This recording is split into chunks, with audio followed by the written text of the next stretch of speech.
कि जब लगे हंसा हमरी आना, काल लगे ना तेरा बाणा।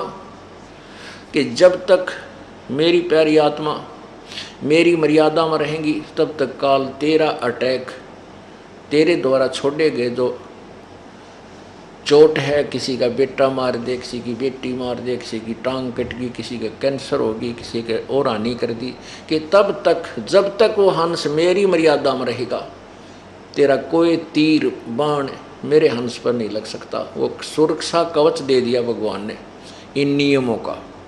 और इनको तोड़ोगे तो लक्ष्मण वाली रेखा तुमने तोड़ दी, फिर काल तुम्हारा कुछ भी कर सकता है।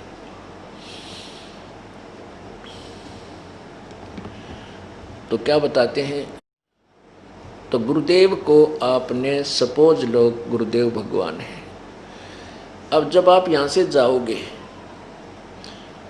तो वहाँ परमात्मा जो है वो तेजो में शरीर युक्त है, करोड़ों सूर्य करोड़ चंद्रमा उनकी रोशनी जितना उनके एक रोमकूप का प्रकाश है।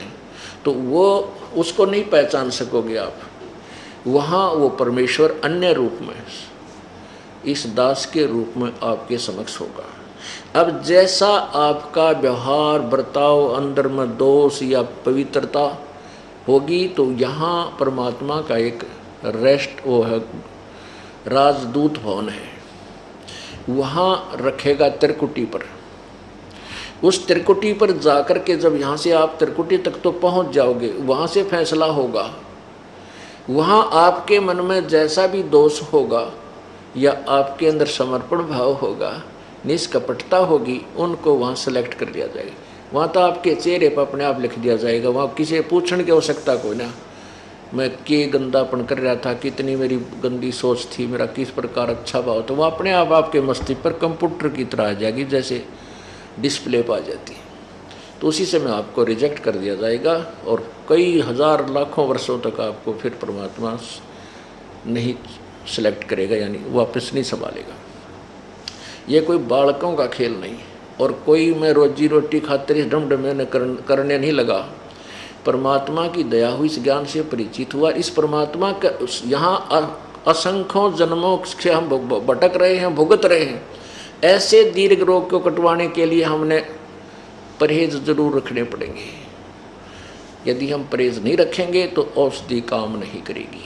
तो इसलिए परहेज रखना अति आवश्यक है, नियमों का पालन करना अति आवश्यक है।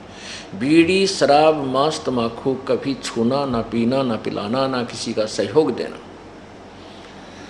चोरी ठगी जारी रिश्वतखोरी 2 नंबर का काम भूल के नहीं करना। परमात्मा देगा उस तो पूरा पटेगा, उससे आपके घर में सुख होगा, आपके शरीर में सुख होगा। आपने किसी को लूट कर 2 नंबर ठग कर पैसे इकट्ठे कर भी लिए, वो ऐसी दुर्गति तो जाएंगे, रोए भी घर, पैसे भी जाएंगे। मैंने ऐसा निकम्मा बालक पैदा हो जाए लड़का, वो सारे पैसे न बर्बाद करे और पिताजी देख कर रोए और फिर बेटा भी मर जा। एक बता रहा था दास ने, ये नाम नहीं लिया था, उससे पहले की बातें, वो कह रहा था, रो रहा था कि मैं रिटायर होया मिलिट्री से, और मिलिट्री में उसका एक ऐसे स्थान पर पोस्टिंग रही तकरीबन कि जहाँ सेल और परचेज पूरी प्लाटून की होया करती थी। तो उसने खूब इधर उधर की जुगाड़ जोड़ के काफ़ी पैसे लाया। तो उसने, उसका लड़का एक का बेटा था, उस बेटे ने आते ही कहा, कहने लगा पिताजी मैं तो जीप लूँगा। अब इकलौता बेटा जिद कर ली, जवान हो रहा था, कॉलेज में जावा था, जीप ले ली, फिर एक पिस्टल ले लिया हैं। फिर उसने अपने साथियों के साथ शराब पीने लग गया, कि तो बकवास करावा, कि तो झगड़ा कर ले, उसके मुकदमे शुरू हो गए और आखिर में एक्सीडेंट में मृत्यु को प्राप्त हो गया। जिस बेटे के लिए उसने अपना धर्म कर्म बिगाड़ा और रोया, पैसे वो फूका, बेटा पैसे फूका, रो घर बैठ कर कोण में बैठ कर रोए, मेरा नाश करेगा। अब वो पैसा रहा नहीं और बेटा रहा नहीं, जिसकी खातिर इतने पाप इकट्ठे किए, और वो पाप न्यो के न्यो रह गए। तो पुण्यात्माओं, परमात्मा 2 रोटी समय पर देवे, घर में शांति, शरीर में सुख, इससे अधिक नहीं मांगना चाहिए। जिसके पास मान ले अरब और खरब पैसे हैं, 1-2 फैक्ट्री भी है, कल न मृत्यु हो जा, कुत्ता बनकर उस फैक्ट्री की गली में उसका कमर ला कर बैठेगा, अंदर कोई प्रवेश ना करने दे उसको। तो हमने सतलोक जा करके अपना ये स्थायी स्थान प्राप्त करना है। उसके लिए परमात्मा कहते हैं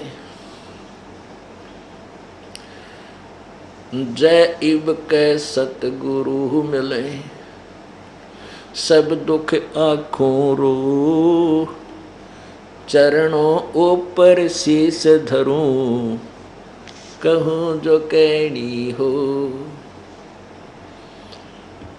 अब क्या बताते हैं कि गुरु जी तुम ना भूलियो, चाहे लाख लोग मिल जाए, कि परमात्मा है गुरुदेव, प्रभु रूप परमात्मा गुरुदेव, आप हमें ना भूलना।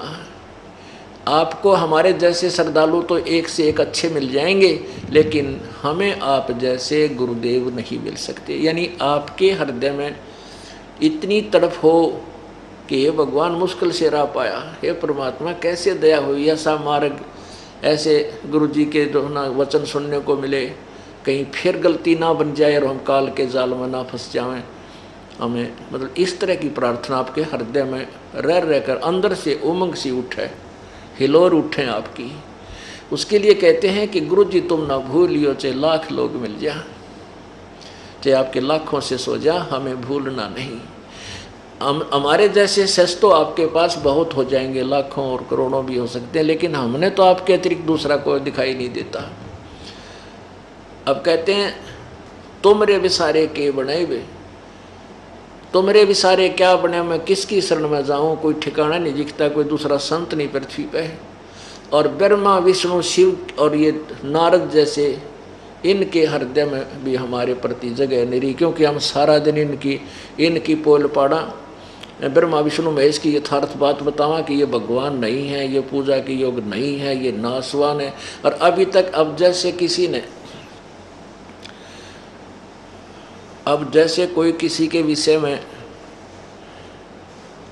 बता रहा था, एक किसी गांव का व्यक्ति शहर में रहा करता, उसने बता रखा हमारा जो ना 100 किले ज़मीन है, 3 ट्रैक्टर चाल हैं, और उनका 1 बीघा ज़मीन और घर का जो है ना ट्रैक्टर तो छोड़ बैल भी को नहीं। तो उसके गांव का चला गया, वहाँ पर पड़ोस में किराए पर रहने लगा। उसने उसकी सच्चाई बता दी कि ना तो इसका किला 1 एकड़ ज़मीन है और बैल भी नहीं, उसको भी ठेका पे दिया कर, इसका ना खख भी। उसने उसका पता लग जाता तो उसने फिर उसके साथ लड़ाई करी, यह स्वाभाविक बात है, वो तो चौधर बना रहा था, हांडी पाक रहा था। तो ऐसे ही अब ये ब्रह्मा विष्णु महेश की जो महिमा इन संतों ऋषियों ने गा रखी थी, इसकी हवा तो भरी हुई है। अब हम बतावा सच्चाई जो इनके इतिहास में लिखा थे, एक बार ठेस इन ताई भी पहुँचेगी ब्रह्मा विष्णु महेश। और इन ऋषियों को दास बता रहा कि कति अज्ञानी थे, दास नहीं बता रहा, इनके इतिहास में लिखा हुआ है। और ये मैं ऋषि को आ रहे जनसाधारण से तो दुख तक कहते इनको, हमारे इनके हृदय में हमारे प्रति जगह तो रही नहीं। ठीक है, हम शरण कबीर परमेश्वर की होगी, इसलिए इनकी बसा नहीं रही, हमें कोई हानि पहुंचा दे, हम पूर्ण परमात्मा की शरण में। एक भगत था, वो कह रहा था जी मैं अपनी बहन का चला गया, उनका ज़मीन अच्छी थी, वर्षा होगी और वर्षा होगी तो उनका जो ज़मीन थी वो बाढ़ने योग्य होगी, संवारने योग्य होगी। उनके 2 बैल थे, तो मैं अपने 2 बैल लेकर के अपनी बहन के वो खेत संवारने के लिए मदद करने चला गया अपना हल लेकर। तो मैं दूसरे खेत में संवार रहा था, वो बहन का बटे वो दूसरे खेत में हल जोत रहा था। काफ़ी फैसला था हमारा आपस में।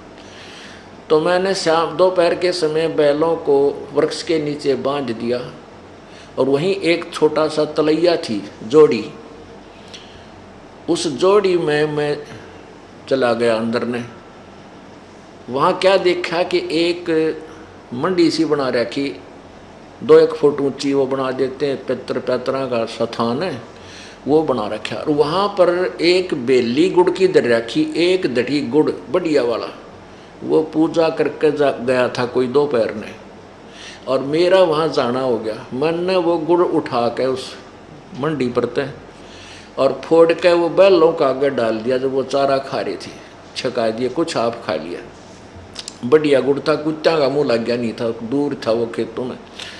तो वो सामने आ गया। तो कहते हैं थोड़ी सी देर के बाद एक 3 फुट का 4 फुट का एक व्यक्ति सा दिखाई दिया। हाँ, वो कहता रात्रि के समय स्वप्न में वो दिखाई दिया मुझे, जिसकी वह पूजा होया करती।